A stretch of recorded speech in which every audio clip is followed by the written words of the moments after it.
If the game is rigged, do you play it or do you flip the table? Today on Locked On A's.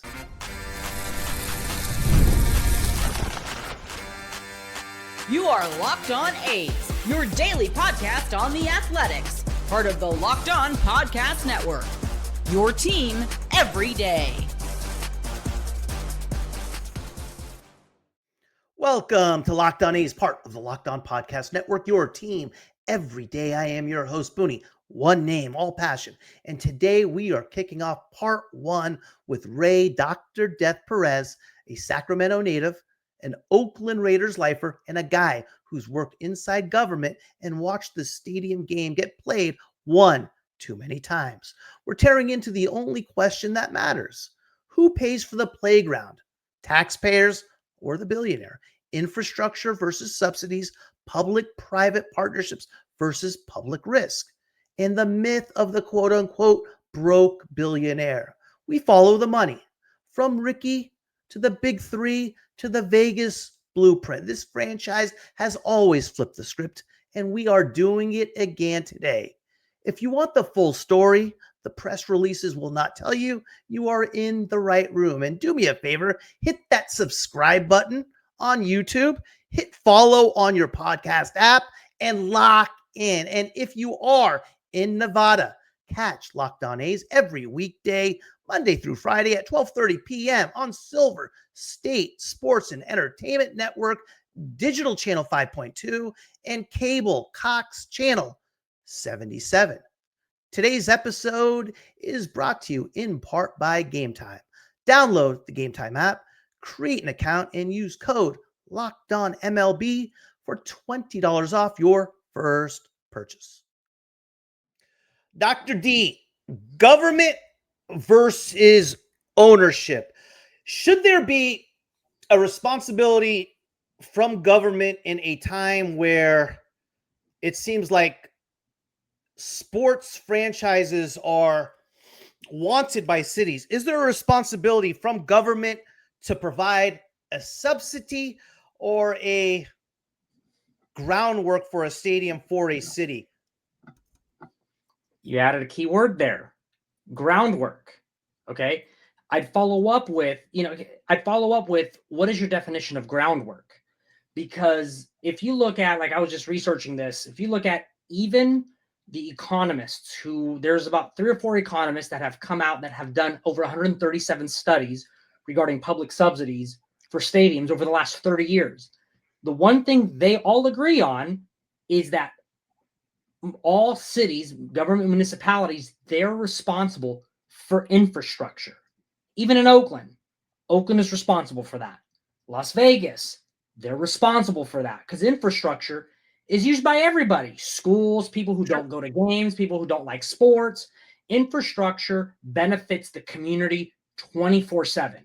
Here in Sacramento, where we are babysitting the A's for the next 3 years, if for some reason, let's say either the A's stay or the A's decide to go and we get an expansion team, I'm good friends with the mayor here in West Sacramento.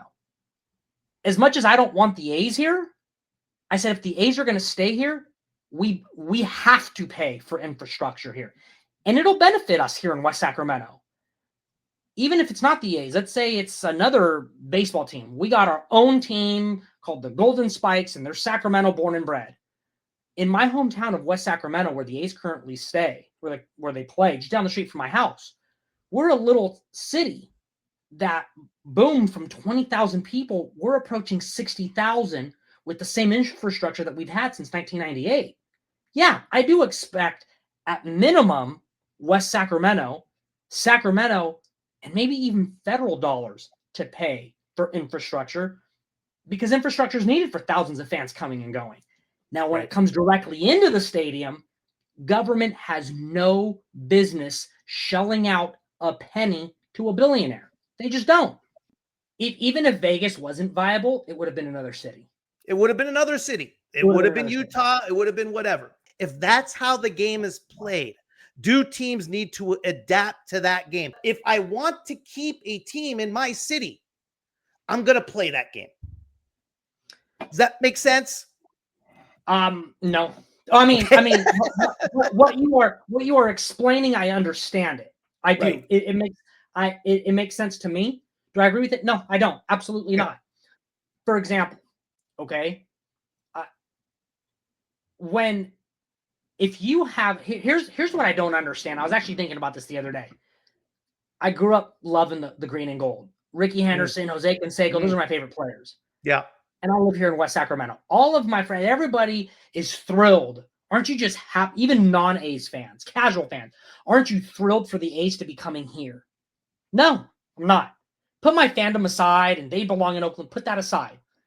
I think because of my experience with the Raiders and understanding what the city of Oakland went through to possibly bring professional football to Oakland, you don't bring a team and then build the infrastructure. You need to build the infrastructure. You need to have things ready for your team to get there. West Sac does not have infrastructure. I'm sorry, it doesn't. That's just a fact. If some baseball team were to come, professional baseball team, we're going to have to upgrade our infrastructure. That's number one. Number two, it does not make sense to me from any business level to move. Like, for example, do you see any major corporation in Las Vegas uprooting, taking them out of San Francisco Bay Area, Silicon Valley, and uprooting and going to Las Vegas? They might be bringing a plant. They might be bringing another investment there. But all of Silicon Valley starting in the Bay Area. Now bring this to baseball, specifically baseball and even football.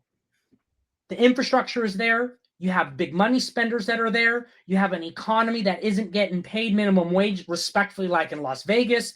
You don't have to worry about people flying in. You have 3 different airports. You have 2 different freeways. You have Amtrak. This is the one thing that baseball has in the Bay Area that Las Vegas does not have. And I say this respectfully. We know what it takes for Major League sports to be in our town. Las Vegas is fairly new, and the Raiders are struggling right now. Yeah. So, yeah, it's called the free market. You can move wherever you want. You can, and I said this to one of my friends a couple of years ago, the Jets can technically, if they really wanted to, and the National Football League can take the Jets, say, this is a Giants town. We want to expand our territory and go to the Midwest. Maybe go to Idaho. Maybe creep into Denver Broncos territory, and we'll make this a metropolis NFL-centric. Should they do it? They can. The NFL is a private corporation. They can do whatever the hell they want. The question is, should they? That is the problem. They can move. But if the name of the game is to make a decision, and I say this respectfully, a dumb business decision to partake in and go into a city that's smaller that is offering you public subsidies, that is not smart. Not when you have the 4th largest economy in the world where only 1 baseball team is in now, when Southern California has 3. Now what's going to happen if you're Major League Baseball, you only have 1 team in the Bay Area. What's their competition? What it incentivizes the Giants to compete if they have nobody else on the other side of the bay to compete for fans? They're going to be sub 500 team from now on. Yeah, you can move to Tennessee or wherever. You can move to Utah. Great. But why, when you have Silicon Valley you have billionaires row here? I don't think you can say Silicon Valley and Oakland in the same sentence. But it's within an hour's drive, right? Yeah, when you're talking an hour's drive, right? It doesn't matter. It's an hour drive from. Wait. Time out. Are you saying it because of fans, or are you saying it because of corporations? I'm saying it because of major corporations that are there. Corporations.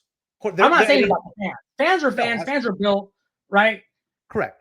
I'm talking about major corporations like the Teslas, the up and comings, the venture capitalists that are there. That's what I'm talking about. That's what I mean. Like, if you're in Silicon Valley and you have this major league team at Howard Terminal, I don't see how you leave that as a business decision to go to the 58th largest market. And here's another thing is, if it's because we're talking about this public-private partnership, right?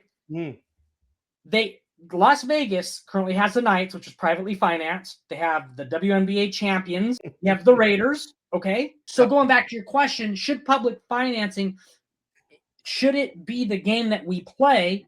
No, it should not. That's just me. My point is, here's the result of it if we don't play the game. Sure. Here, you know what I mean? There is nothing like catching a baseball game live. The energy, the crowd, the chance to see your team in person, but actually getting tickets, that's the tough part. Queues, login screens, surprise fees. It takes all the fun out of it. That's why I use Game Time, the app that gives the advantage back to the fans. Game Time is fast, easy, and backed by the Game Time guarantee. You will always get 100% authentic tickets delivered on time and at the best price. Plus, all fees are included. So the price you see is the price you pay. The app made it super simple. I could even see the exact view from my seat before buying. Priority fees are included as well. Know your total up front with no surprise fees at checkout. I love zone deals as well. Pick the section. Game Time picks the seats and you save big. Honestly, it's faster, cheaper, and less stressful than any other way I have bought tickets. Download the Game Time app, create an account, and use code LOCKEDONMLB for $20 off your first purchase. Terms apply. Again, that's promo code LOCKEDONMLB for $20 off. Swipe, tap, ticket, go. Download Game Time today. So why should billionaires get public money? In that sense, don't you think that cities want the billionaires to spend that money in their city? In other words, stadium deals aren't gifts, right? They're investments in infrastructure that unlock what? Tax revenue, jobs, tourism, development. If Vegas or Arlington or whatever city is out there doesn't step up, someone else will. Question is, public-private partnerships are now like, it seems like it's being used in every U.S. city. And it's how they're keeping pro teams. Do you either play the game or do you just watch from the stands? That's my question. I agree with what you're saying, but don't you have to adapt at a certain point?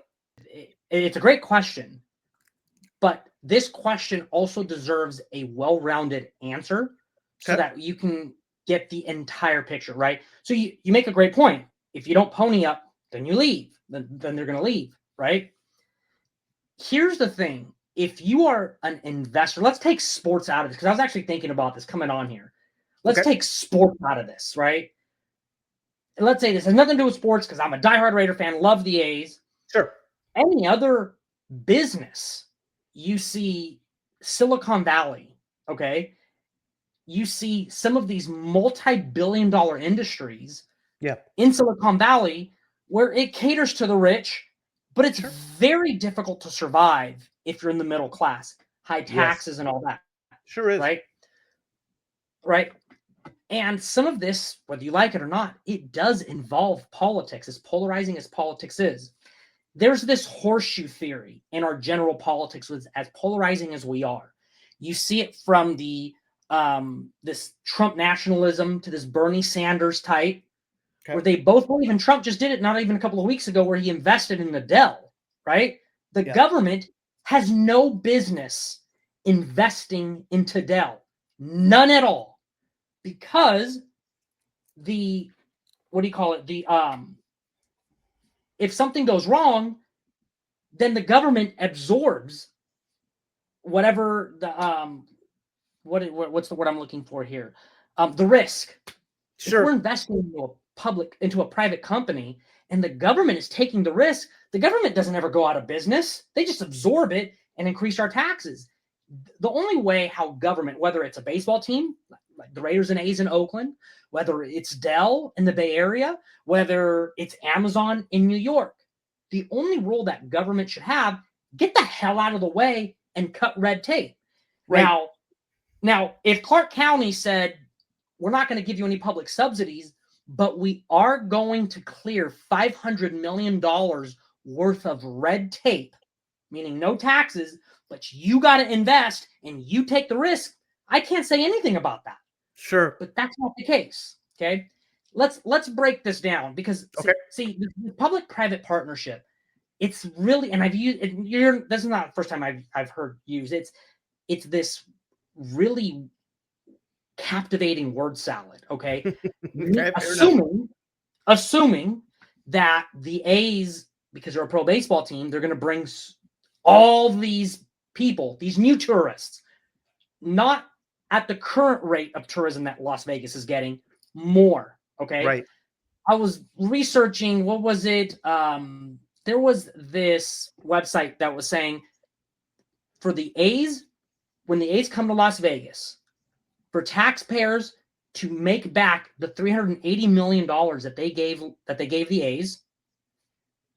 A's would have to average 2.1 million visitors a year. Okay? Right now in Oakland and here, they're averaging 800,000 people a year. That means that Las Vegas would have to see an average of 17,000 fans at an A's ballpark every single game to make a profit and make back that $380 million. I'm sorry, but color me skeptical for expecting this public-private partnership and expecting the A's to bring in 18,500 fans every single game, because anything less of that, you are falling short of that $380 million you were given by the taxpayers. I don't want that in Oakland. I don't want that anywhere. That's not a win-win for anybody. That's a risk for taxpayers.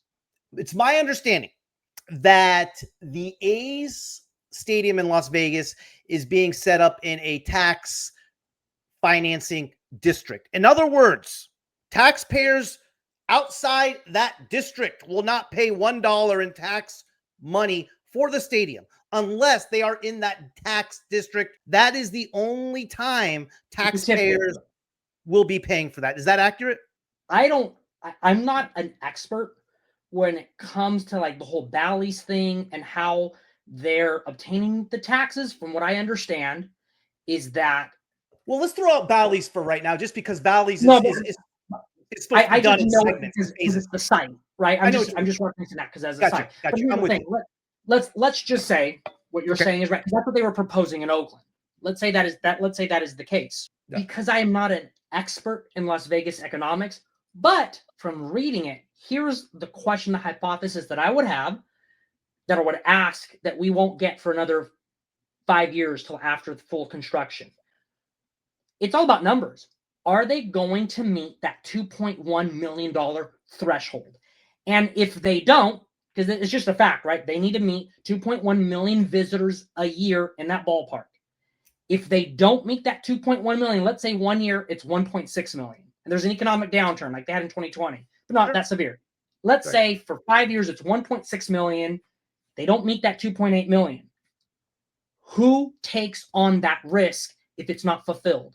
Yeah, it's part of what they call a waterfall method, right? And how the stadium's funded. It has layers of risk already attached to it in case that is happening. But regardless, to your point, could it be a lot? We don't know if it is going to be a success, if they're going to lose money, if they are going to make money, if they're going to pay the bond. Who knows? You're right. We could have another 2020. I don't want to debate whether they're going to make money or not money. Hey, it may be the most successful thing going on. It may be a big failure. The NFL season is here, and FanDuel has an offer you do not want to miss. Right now, new customers can bet just $5 and get $300 in bonus bets if you win. That's right. Pick a bet. Put down $5, and if it hits, you will unlock $300 in bonus bets to use across the app. I love how FanDuel gives me so many ways to play. I have built parlays. I have played player props and even followed the live lines during games. It makes football even more exciting when you have got a little something riding on the action. Whether you are a casual fan or love diving into the stats, FanDuel makes the game day experience so much better. So what are you waiting for? Visit FanDuel.com to download the FanDuel app today and get started. I have to ask. I just have to throw this in there. I just have to. Okay. Because, and this is totally respect to you. This could be anybody asking this. You know, it can be whoever I'm talking to regarding this. This total project with the A's ballpark in Las Vegas comes out to what, 2.1, 2.2 billion? It's estimated at 2 billion right now. 2 billion. Booney, with all due respect to anybody, that is a major price tag for not knowing a lot. Not you, but I'm just in general. That is a big price tag. So let me ask you this. I want to ask you something, right? Okay. We were having a conversation off air that you were watching Vital Vegas and Brody Brazil. Sure. They were saying that because you're in real estate. What's that?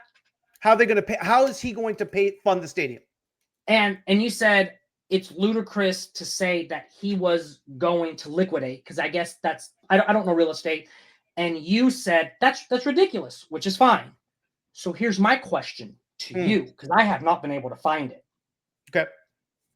How is John Fisher going to fund it that shows exactly how much he's going to put forward for a $2.1 billion plan with already approval?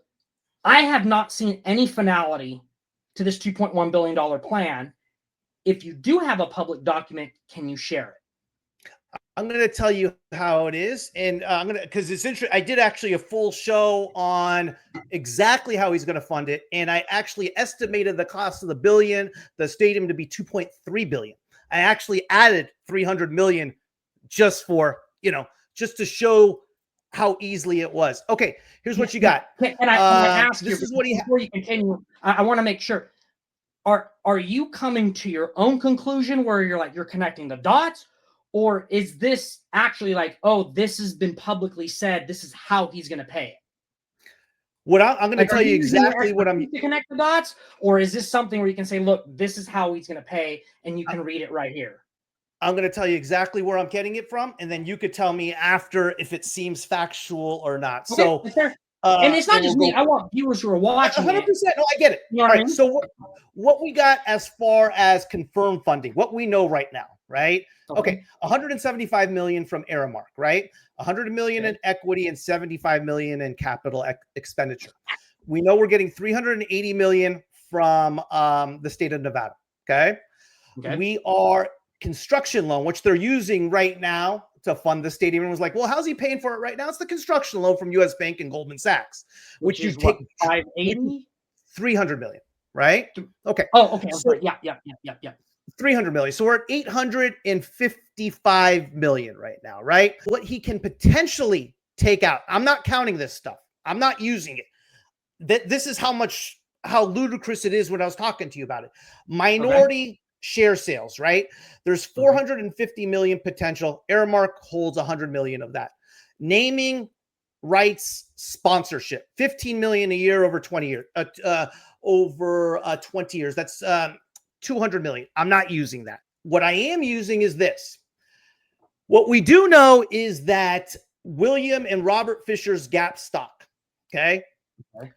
That's the brothers. Remember, initially, I was on board with you. I did not think he had the money to afford the stadium on his own. And we didn't hear anything from Banks or from Fisher on how this was going to get funded until the same day he got approved by US Bank and Goldman Sachs was the same day he brought his family in. And at that day, I said, hey, this is a no-brainer. We got William and Robert Fisher, Gap stock. They have 86 million. That's at 1.86 million at approximately whatever the stock is trading tomorrow. That's approximately 1.7 billion. Okay. Now, how you get that out? All right. How you get that out is what they call through a S block, a securities backed line of credit, which is commonly used in order to fund big type of projects. Or not, I mean, it's actually a common tool that most people use with any type of stock portfolio. You're basically borrowing against that holding, so you don't have to liquidate it. Therefore, you don't have to take on any type of tax penalty. Robert and William Fisher can take out 500 million tomorrow. Fisher Coral Holdings is something the parents transferred over to all three sons. Okay. It has a valuation of 2.1 billion. Okay. Again, same type of funding mechanism, an S block, a margin account, however you want to do it with regard to taking money out through that. Do you know, at the top of your head, how much was the funding gap in Oakland? We'll get to that. It wasn't a lot. Do I think that John Fisher really wanted to stay in Oakland? The answer is no. Okay, fair. You're being fair. I respect it. Okay. When the door was open in 2021, and we could talk about Senate Bill 293 Skinner. Let me finish real quick as far as the funding, just so you know that the money's there. John Fisher, securities backed line of credit, borrowed against his Gap stock. 500 million can be borrowed against conservatively. We got the Fisher Core Holdings, 525 million, and we have the two brothers at 500 million, along with the construction loan, the state of Nevada and Aramark. We're at 2.38 billion. Remember, in this situation, I'm not counting the San Jose earthquakes. I'm not counting the potential minority shares sales. I'm not talking about naming rights and sponsorship financing. I'm not talking about other Fisher investments, such as his Timberland Holdings, his Samsung Partners. Again, the money's there as far as the state. Does that make sense as far as... And it does. And let me tell you why I'm actually genuinely asking. As you're aware, is at the forefront of the Raiders relocation saga. That took out so much out of me, learning about relocations and funding. When it came to the A's, I became a headline reader, and I let guys like, at the time, like Bleacher Dave, Vital Vegas, the Brody Brazils of the world. Me too, man. That was their fight. So, but it's the people that are watching this. I hope that this is educational for them, because I'm a headline reader. I am so exhausted. And the beauty about social media is, if you disagree with Booney, respond, be respectful. You know what? This is what this is about. You know what I mean? We're just two guys chatting about our team or former team. He taught me a lot. If you do disrespect, if you disagree with Booney and you're in this, respond to this video once he posts it. But Booney, that's all I wanted to say. Thank you for making Locked On A's your first listen every day. For your second listen, find the all-night Locked On MLB game night. Every game, every night, until a World Series champion is crowned. Get local analysis on a national scale. Find MLB Game Night on Locked On MLB on YouTube or wherever you listen to your podcasts.